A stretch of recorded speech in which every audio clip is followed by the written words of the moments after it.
TikTok when I dance. On that demon time, she might start her OnlyFans. Big B and that B stand for bands. If you wanna see some real ass, baby, here's your chance. I say left cheek, right cheek, drop it low with this swing. Texas up in this thing, put you up on this game. I be parking my frame, gang, gang, gang, gang. If you don't jump to put jeans on, baby, you won't feel my pain. What's up, people? How is it going? Really well. So it's Sunday the 19th of January at the time I'm filming this, and every year on the 17th of November, my birthday, I do a video. Like, for example, 17th of November 2023, I did 27 things I've learned in 27 years. Now, last year was my 28th birthday in November, 2 months ago. So I should have uploaded a video called 28 Things I've Learned in 28 Years. And so that's what I'm going to be doing today. So yeah, let's just crack on with that, shall we? Let's just crack on with that. So here are the 28 things I've learned in 28 years. Not everyone wants to improve themselves, and some are happy being bums. Like, some people are genuinely happy just being absolutely rotten. Like, some people are really happy to just do nothing, to just achieve. Let me move back a little bit. To just do nothing with their lives, to just achieve nothing, to have no kind of goal, to have nothing that they're aspiring towards, just to have, some people are just happy doing absolutely nothing. Like, they... Okay, so I'm just editing this and I've just gotten to this point of the video. What I meant when I said that some people were happy to just be doing nothing, what I meant by that is that some people are happy to be doing nothing with their lives. Like, doing nothing on any given day during the week. We all need those days. We all need those times where we're not doing anything, we have nothing planned. You just have some relaxing time, whether you have no obligations, you have no responsibilities. That is fine. You know, for mental health, that's good. What I meant is, like, people that want to do nothing with their lives and want to just live the same life every day from the moment they're born till the moment they die. No progress. No achievements, no goals, no aspirations. That's what I meant. Like, I've met people that have said things to me like, oh, I'm good at texting. And I just didn't, you know, there's no like, oh, I have this passion, I have that passion. Do you know what I mean? So, like, some people, they don't have aspirations and goals in life. They have nowhere that they want to get to. Do you know what I mean? Number two, not everyone understands the importance of solitude. Now, I used to work with a guy who always wanted my company, and every time I wasn't in the room, he would seek me out. A lot of the time, I'd be going outside or downstairs or just somewhere to get away from him, and he would just find where I am and follow me and just try to find an excuse to talk to me. And it was just, it started to get annoying. But I have to remember that he wasn't doing this on purpose. It's because some people have such severe abandonment issues that they can't bear to be alone. But, you know, people like extroverts, aka energy vampires, in my opinion. I said what I said. I said what I said. They don't like, being alone, being within their own company. They hate themselves. They don't... I'm not saying all extroverts hate themselves, but I'm saying, like, more often than not, extroverts need to always be around people, and, like, it's just so rejuvenating and refreshing to be by yourself. That doesn't mean forever alone. That doesn't mean never having company. That doesn't mean never having companionship. That doesn't mean being single. That just means having time to yourself sometimes. That's what that means. And that is something I need more than sometimes. Number three, people seem to be happier surrounded by other unhappy people who just want to sit there and talk about their problems and fester in that negative energy. Number four, people only want to see you do as well as them and not better. Anytime that you're the fat girl in the group, you're the fat funny girl, right? So you're me. You're in the, I mean, come on, look at this. Look at this. Look at that. Anyway, right, so you're the fat, funny girl in the group. I mean, I'd just say maybe you're just the fat girl. Maybe you're not funny, because some people don't. I'm funny. People think I'm funny. I think I'm medium funny. And then all of a sudden you lose weight. You find a partner. You become financially successful. They're going to look at you and go, who does she think she is actually developing confidence? Who does she think she is thinking she's better than me, doing all this stuff? Because they're going nowhere. Like, I know people that go to the same fucking places all the time. They have no drive, no purpose to their life. Their purpose is to wake up, to socialise with people, to go to the same places and do the same thing over and over again, and that's their life. They don't like the fact that you've got the motivation, because the thing is, right, people can be envious of you, but they're never envious of your journey, because what people don't see is the journey it took for you to get to where you want to be. And these are the sorts of people that will be jealous of people that are doing better than them. Number 5, when you like someone, why does it matter whether or not they're older or younger? All that should matter, because the thing is, I've met people that are in their 50s, 60s who are very... Editing, Jasmine is back again. So since I filmed this video, I've had 2 conversations with people about 2 to 3 months apart. One very close to me, one is someone I work with. And in regards to age, so there are things that I have considered, like for example, if someone's 22 and then someone's like 35, obviously you're in different stages of your life. I get that. And obviously, you know, if someone is like a teenager and then somebody else is like nearing their 30s, obviously cognitively you're on a different level. Do you know what I mean? Like for example, a 3-year-old can't speak, can't form a sentence, some of them maybe can't walk. And then a 6-year-old, you know, you're a bit more cognitively aware. But say, for example, if someone's 30 and then someone's 33, it's different. Yeah, me personally, like, people think that age gaps are big, but I just feel like the older you get, the less it matters. And as soon as you're like 18 or over, it doesn't really matter very much. And it's more about maturity. It's more about, you know, how mature you are. I don't understand this obsession everyone has with making a big deal about the fact that someone's older or younger. Do you know how many couples there are out there that have like 10, 15 years age gap? Even more than that. It doesn't matter. It's about maturity. It's about what you like. It's about whether or not you get along with the person. If you're compatible, it doesn't matter. Age is just a number. As long as, you know, you're not a pedo. As long as you know, as long as you guys you get along and everything, and you're both mature. Why the fuck does it matter? Anyway, back to the video. Very emotionally immature. They think they're right about everything just because of the number of their age. They think they're, you know, more superior to everyone and that they know best just because of a number.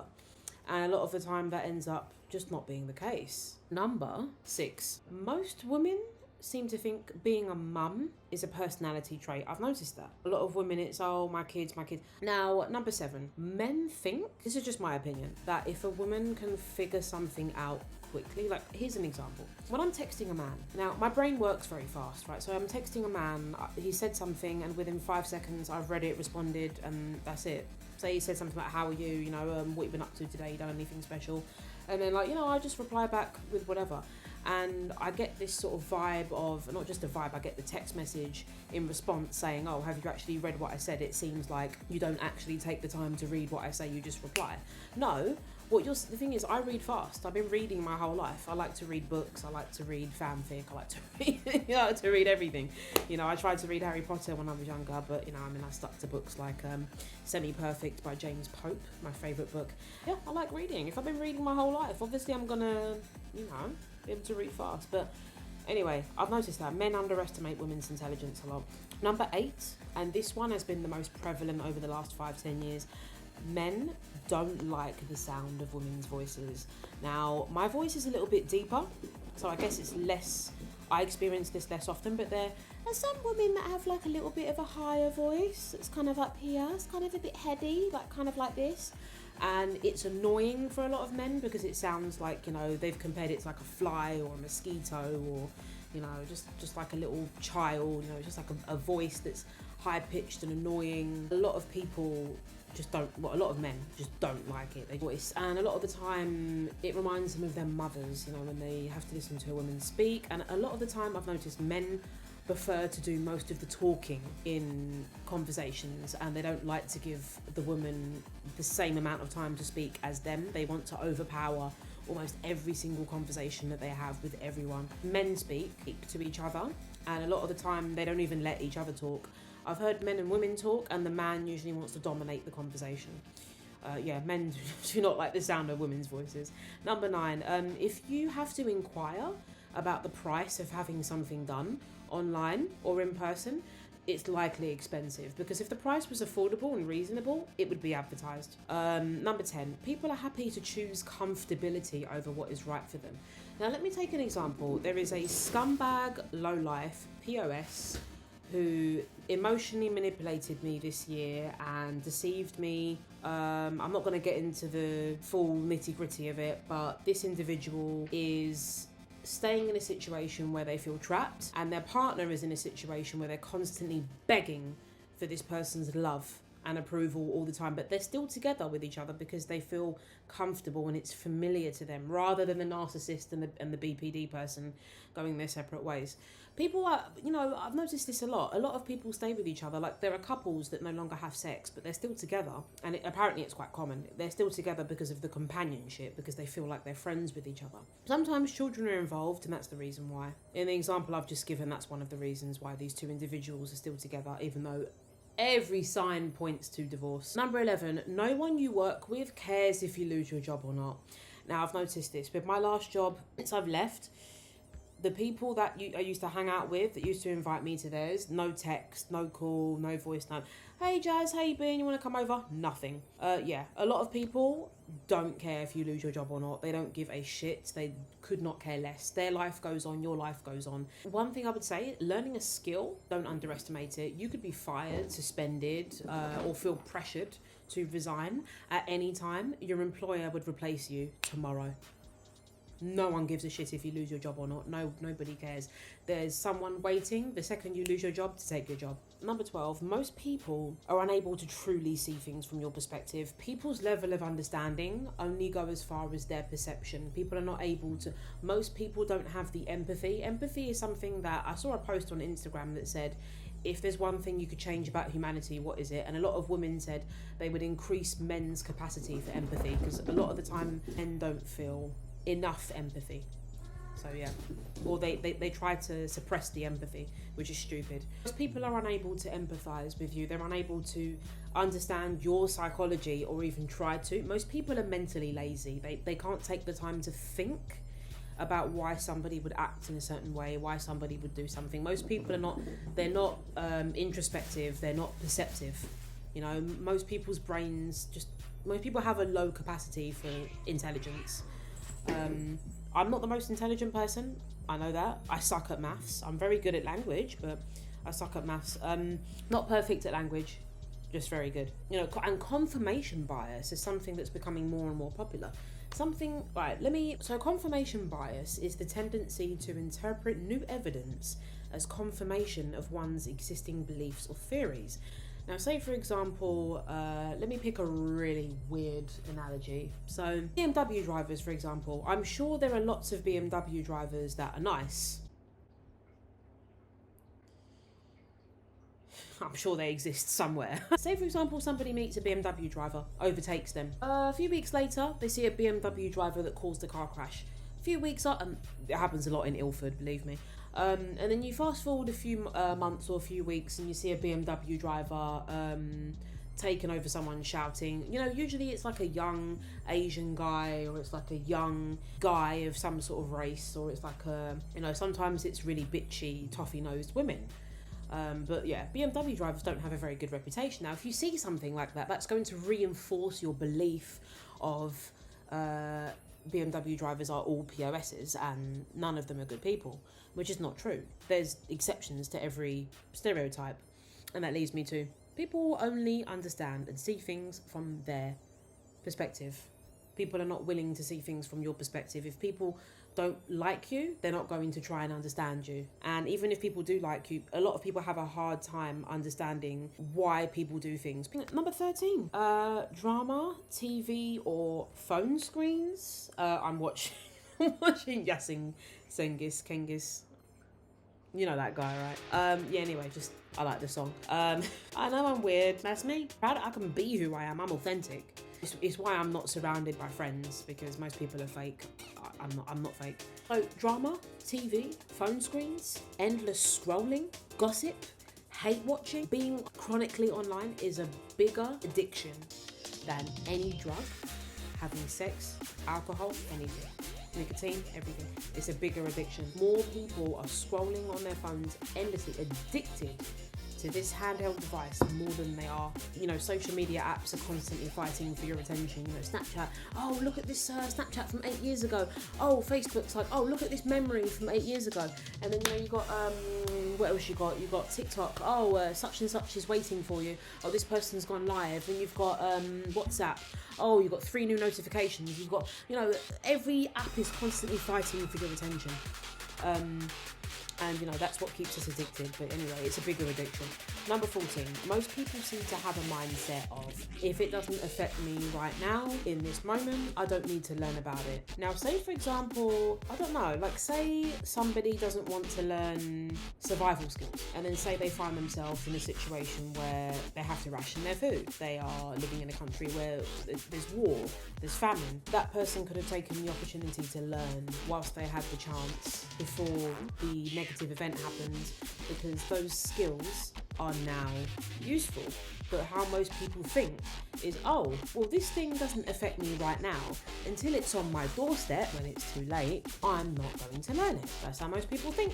That's how most people get themselves in trouble. They're not prepared for things. You know, you need to prepare for the worst and expect the best. Number 15, don't do better just for the sake of your kids, or use kids as motivation to do better.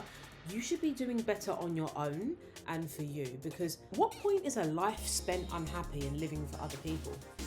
You were not put on this earth to live for other people. You were not put on this earth to sacrifice everything you love and care about for the sake of one creature, one human being, one tiny thing. Have your own dreams, your own goals, your own aspirations. You can be there for your children, but you absolutely should be chasing your dreams and your goals and your aspirations. What's wrong with that? Why are you neglecting yourself? That's a form of self-hate, to just put everything that you want to do in life aside. You're basically saying you hate yourself and your life only has purpose if you have this child. I don't understand the way some parents think. I really don't. I'm not a parent myself, so I wouldn't understand, but even still, you can have your goals and your dreams, and you can also take care of the kids. Prioritization, find time management. It can happen. Number 16. Most people put their own happiness above others, and I think this is the fact that not a lot of people want to admit this, but we're all inherently selfish. If you offer someone something, 9 times out of 10, they're going to think, what's in it for me? They're not thinking about how you're going to benefit from the agreement you're bringing to them. They're going to think about how they're going to benefit. If you want to do a business deal, the person's not going to think, oh yeah, I'll be helping their business. They don't care about your business. They don't know you. They care about how their business is going to benefit. Think about it. Number 17. Most people in life are unprepared and being paranoid, I've noticed, right? Because I am one of those people. Unfortunately, I have 2 paranoid parents, and their paranoia has rubbed off on me because the knock-on effect is real. I'm living proof of it, and so is so many. I think almost everyone I know is living proof that the knock-on effect is real. Being paranoid could save your life. If you're paranoid, you're prepared because you're constantly expecting the worst. It's exhausting, mentally exhausting to live like that, but it means you'll be prepared. And paranoid people are more likely to think of what-if scenarios and prepare accordingly. Number 18, power is the most important thing to most people. Power in conversation. Most people want to dominate conversations. Have you ever tried to talk in a conversation and someone gets louder? Almost everyone I know does it. Like, I find it really disrespectful, but most people do that because, you know, people want to dominate conversations. People want to dominate in taking up space. People want to dominate in their presence. People want to dominate in relationships. People want to dominate at work. You know, that's why most of the people that feel the most powerless are the people in positions of management, I promise you, because at home they have no power. The only place they have power is at work. That's why a lot of managers are assholes, but that's for another video. Yeah, they feel powerless within themselves, so being a manager makes them feel important. You know, I've had managers admit that to me. I'm not saying which ones. Number 19. Most people are either much meaner than you think or much nicer than you think. Now, think about it, right? You hear, oh, they're an asshole, they're horrible, they're nasty. These people usually end up being real, genuine, authentic people, but people can't handle the fact that this person tells everyone how it is. They run home truths to everyone, whether that person wants to hear it or not. Those are the people that get a bad rep, the people that are not fake at work, the people that don't constantly do things to make everybody else happy and put their own happiness aside. Those are the people that get a reputation for being bitches, for being horrible, for being difficult, you know, when actually a lot of the time you'll meet these people and you'll get along with them like a house on fire. You know what I mean? Strong personalities are not liked, especially when you're a woman. And then you've got people that are much meaner. Now, you'll meet people, and this has happened to me a lot, you'll meet people that are very nice, they're very kind, they're very funny, they're charismatic, they're charming, they're flirty, they're lovely. Everyone gets along with them. Every time they're on their break, everybody will seek them out. Everybody will want to hang around with them. Everybody will want to be with them, be near them. Everybody wants to talk to them. Everybody constantly wants that person's attention. Now, what you fail to realise is behind closed doors, these people tend to be absolute arseholes. Their partners tend to be unhealthily attached to them because these tend to be avoidant people. You know, some of them are abusive to humans, to animals, to whoever. But I've noticed this a lot. A lot of the people that you think are very nice are very mean and very narcissistic. People being charming is not natural. I hope you realise that. Most people that are charming, being charming is a quality of a sociopath, a psychopath, or a narcissist. If someone's charming, run. Number 20. I've heard this over the last couple of months and it's absolute bullshit. When people say things to you like, let's catch up soon, let's meet soon, they don't mean it. They're just saying it for the sake of saying it. People like to do a lot of this and a lot of that, and they don't like to do a lot of this and a lot of that. Am I wrong? But yeah, false promises can be very damaging to relationships, friendships, and yeah, you know, you reach a point in your life where you just think, okay, well, you do your fake promises over there. I'm gonna stick with people that are real and that mean what they say and follow through on their word. I think there's only been one time in the last year I've not followed through on my word, and that's because I was consumed with emotion from being made to feel abandoned from someone that I was in love with for about 7 months of last year. Very, very glad that person's not in my life anymore.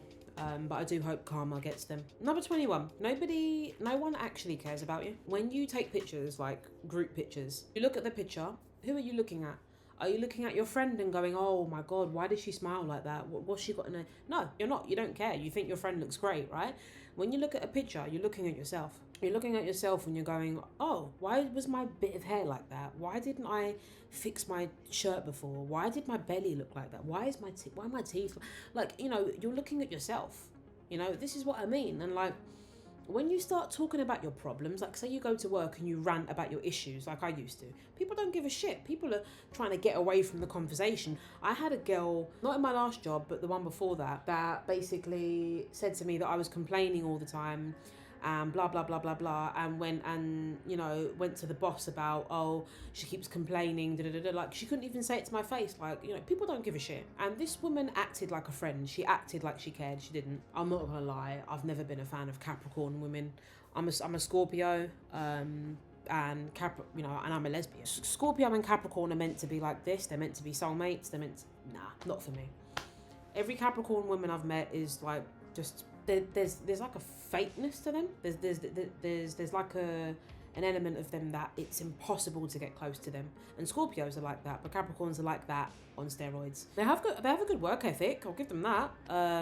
Number 22. Every time I prepare to improve in my career, it's too late. I've noticed this in my last job.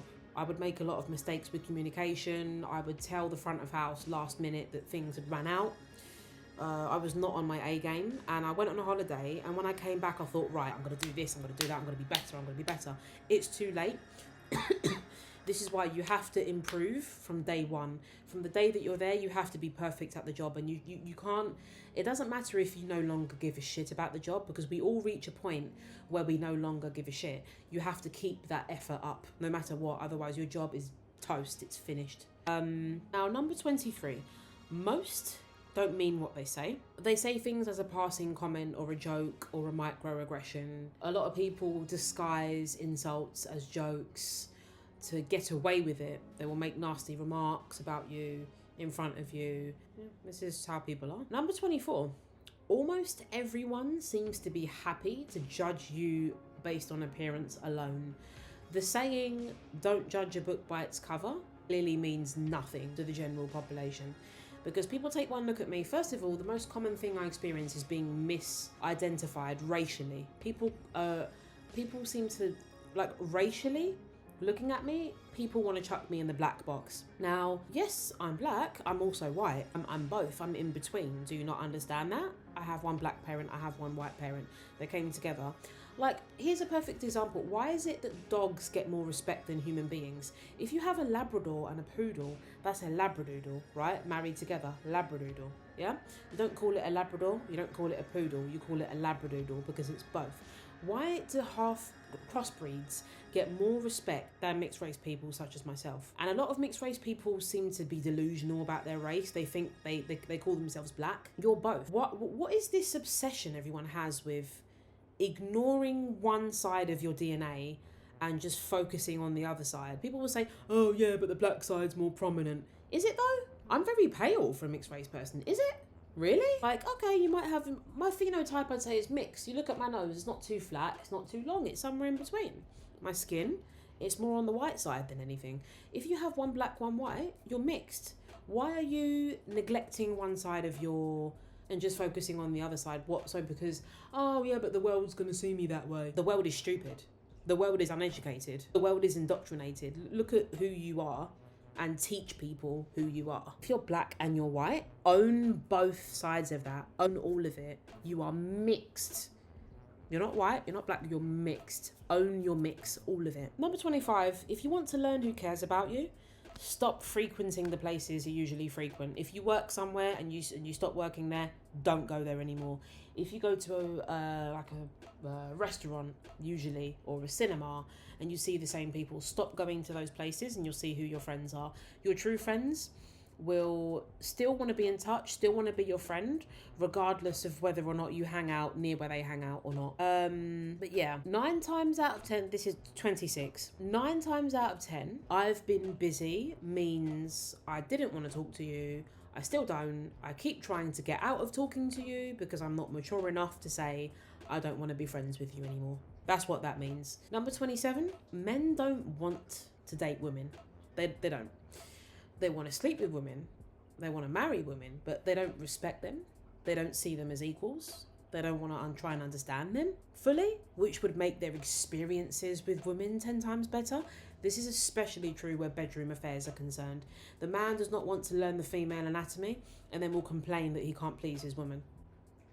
And number 28, other women have realised this too. You know, my mum even said something like this recently, and she's right. Women that are getting BBLs, lip fillers, like all this plastic surgery, when you talk to men don't like that. They don't want a woman with a fake butt, all this makeup on her face, you know, fake this, fake that, this, that, and then, you know, saying they want a real man. Women that are doing this, I agree with enhancing your beauty, but most women take it overboard, and I do believe it's some sort of mental health disorder that hasn't yet been coined, hasn't yet been given a name, whereby you are excessive with plastic surgery. I've seen a woman that looks like a Cheshire cat, and she thinks she looks pretty. I've seen a woman with like a jawline like a guy, and she's got big massive lips. It looks like somebody's taken 2 Cumberland sausages and glued it to her face, and she thinks that she looks pretty like that. She thinks that's going to attract more people. At this point, women are just competing with other women because they see a woman with a nice ass, they go, oh, why can't I have that? Then they get it, and then another woman sees it, oh, I'm jealous, I want that, and then we're just competing with each other because men don't want those things. They don't want the fake ass, the duck lips, you know, dappy duck. They don't want that. So that's been my list. It's quite long, 36 minutes of 28 things I've learned in 28 years. Am I going to edit this? Probably. How much can I get it down to? Probably about 30 minutes. But 28 things I've learned in 28 years. So there you go. Haven't been on YouTube for a while. Let's just say a lot happened last year, and it consumed a lot of my mental energy and my time. Yeah. So I would say I'm back, but every time I say that, I don't upload for a while. So I'm still alive. With my blonde hair. Woo. Love, peace, and